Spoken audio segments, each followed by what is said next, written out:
Hello， 大家好，欢迎来到 K 线西游战法频道，订阅我的频道，读懂 K 线背后的秘密。今天是北京时间2022年5月3日晚间20点31分，在这里呢为大家解读比特币的行情。首先还是五一劳动节的原因 ，A 股市场并不开盘，所以美股市场成为唯一影响比特币行情的一个重要原因。我们看美股在日线级别上已经出现了一轮日线级别的下跌西游，这一轮日线级别的下跌西游分别由悟空阴线、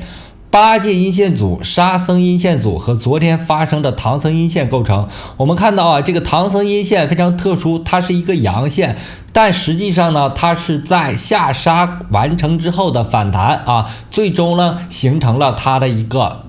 唐僧阴线。那么这样看来一组日线级别的下跌西游在道琼斯工业指数上已经形成。那么我们下一个周期，也就是周线级别上下一个目标，也就是在120周均线，120周均线在31000点附近，这是周线级别下跌西游唐僧位的一个目标位道琼斯工业指数的目标位。我们来看一下比特币的结构目前在日线级别上，比特币处在一个唐僧位的这个位置上。首先它是发生了一轮日线级别的下跌西游，日线级别的下跌西游的起点呢是在48000美金这个位置呢，我们看了是在这个去年8月份和去年12月份形成的筹码密集区，反弹过程当中没过这个筹码密集区，所以在3月31日形成了悟空阴线，然后悟空阴线后面围绕悟空阴线的震荡，我们管它叫悟空阴线组，然后是八戒阴线组、沙僧阴线组唐僧阴线组。那么呢，我都用紫色方块把它画了出来。那这轮行情呢，围绕着唐僧阴线做出了一轮的震荡，然后呢，4月26日的这根阴线呢，我们认为是悟空的新的阴线组第一轮日线级别下跌西游完成之后，围绕唐僧阴线做震荡，然后呢，4月26日出现了一个新的悟空阴线，也就是说比特币的行情有要完成下一轮日线级别下跌西游的一个预期和一个预兆也就是4月26日这个标志性的阴线做标志的。那么行情的整体趋势呢是下行。为什么说是下行呢？因为在4月6日跌破了44000点，44000点是哪儿来的呢？44000点是去年3、4、5月份波峰连线连接过来的，构成了一根牛熊分割线44000美金牛熊分割线，跌破之后呢，熊市继续进行。那么当前位置处在4月26日出现悟空阴线之后，有发生第二轮日线级别下跌西游的一个预期。那么在周线上看呢，我们仍然处在一个沙僧位的一个位置上。首先4月4日的这根阴线悟空阴线4月11日八戒阴线，然后呢后面的这几根震荡，周线级别的震荡，我认为是处在一个沙僧阴线的这个沙僧位的这个位置上再往下的预期呢是唐僧位。这样呢，在日线级别上和周线级别上同时出现了一个我们下跌方向的一个预期，就是在在35000美金附近，在35000美金附近这样的一个下跌的预期日线级别和周线级别同时指向了这样的一个预期。那在日线上呢，我们看到了日线上的振幅非常窄。那4小时级别上呢，我们把时间级别调到4小时级别4小时级别上的结构已经出来了，就是黄色的波峰连线和波谷连线构成的这个收敛三角形。这是一个股价我们看到了这个收敛三角形当中含一个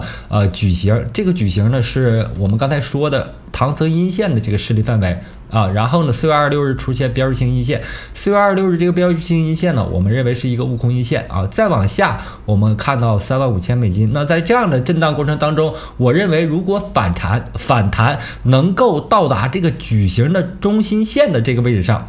这个中心线呢，大概是在40177美金如果能够反弹到这里这里存在一个筹码密集区，在筹码密集区上是我们可以再次进场空头的一个时间点位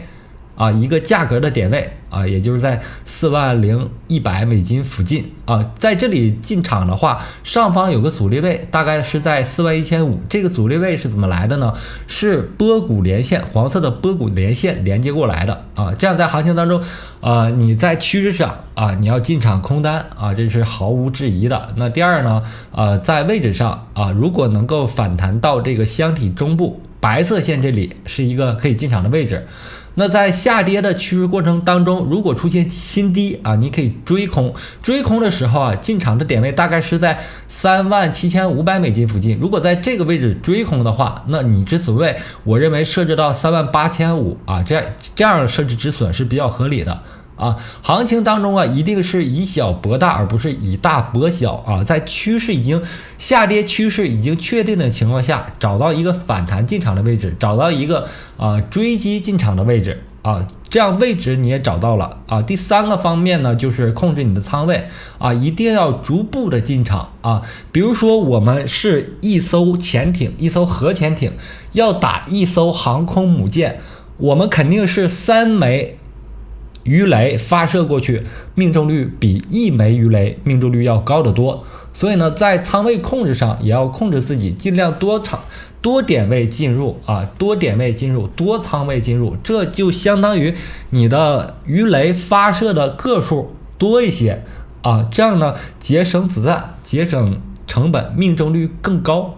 以太坊啊，目前相对比特币来说是强势的，它也和比特币类似，做出了一轮日线级别的下跌细游。我用紫色方块画了出来啊，这组日线级别的下跌细游分别是悟空阴线组、八阶阴线组、沙僧阴线组和唐僧阴线组啊。但是呢，这组日线级别下跌细游完成之后啊，4月30日的这根阴线，我们把它当做日线级别的什么呢？新的一轮日线级别下跌的悟空阴线。但是呢，在反弹的过程当中，这根阴线被反弹过程当中的阳线打败了，所以呢，这根悟空阴线目前来看不成立了。不成立之后啊，行情的震荡区间重新回到了日线级别下跌细游唐僧位的这个位置上啊。为什么这里能出现反弹呢？我们认为啊，是前面波谷连线啊，下跌过程当中白色线波谷连线连接过来之后形成的支撑，在这里构成的反弹。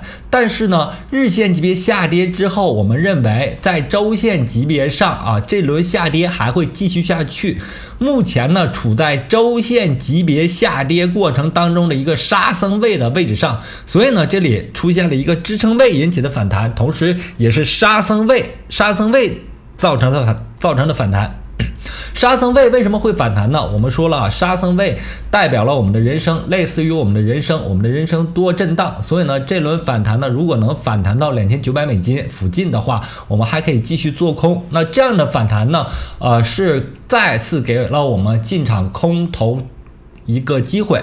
在这样的机会当中呢，我们认为周线级别下跌细游最终的目标位是达到2600美金。2600美金呢，是这轮行情从去年3月份至今波谷连线啊形成的一个非常重要的一个支撑位。如果这个2600美金跌破的话啊，以太坊的下跌空间就要打开。那上轮行情以太坊跌了95%，那这轮行情如果跌90%的话，以太坊的最终的目标位，这轮熊市的目标位将要到达500美金以下。然后我们回到 APE 这个非常有特点的强势币种啊，这个强势币种目前已经走熊了。为什么说走熊呢？我们看啊，这里是悟空阳线、八戒阳线组、沙僧阳线组、唐僧阳线，这是一轮日线级别的上涨细游。日线级别上涨细游之后，它能够做出的回调是4小时级别的回调。我们看4小时级别回调啊，从这里数吧，悟空阴线组、八戒阴线组、沙僧阴线组、唐僧阴线组啊，唐僧阴线组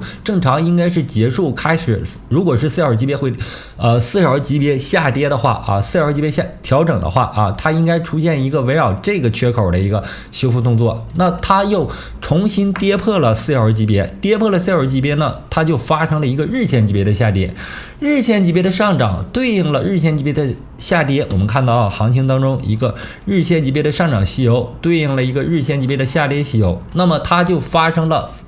就是反转。这个反转是倒着的反转，就是上涨之后它不进行回调，它是下跌了。最终呢，我们认为啊，日线级别上这里是一个悟空阴线、八阶阴线，目前处在沙僧阴线组的这个势力范围之内。那它的一个目标位呢，就应该到达11.73美金，到达这个平台区域。这样一个日线级别上涨和一个日线级别下跌啊，完全打坏了它的上涨趋势。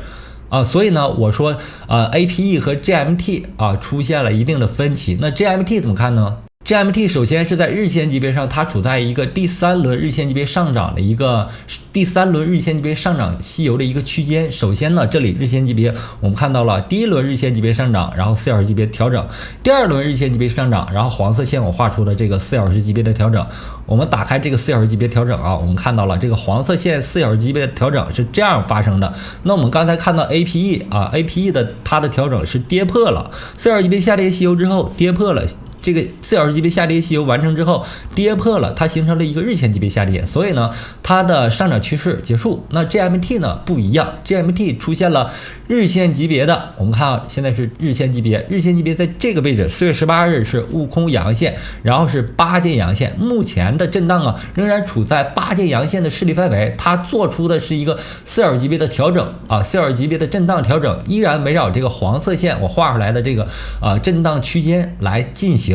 再次的架构。那这样的情况下呢，它的上涨趋势还存在，就有可能发生一轮周线级别的上涨西游。这个周线级别上涨西游的趋势还在。首先是悟空阳线、八阶阳线组、沙僧阳线组，目前在周线上仍然处在沙僧阳线组，这样呢，它的上涨趋势还在的情况下，它的预期呢就在以3.2美金。这个低点这个位置不跌破的前提下上方还是能够看到6美金的就是GMT 这个强势的山寨和 APE 这个强势的山寨，目前它们两个出现了严重的分歧。 GMT 的多头趋势还在，但 APE 的多头趋势已经在日线级别下跌的过程当中被打破了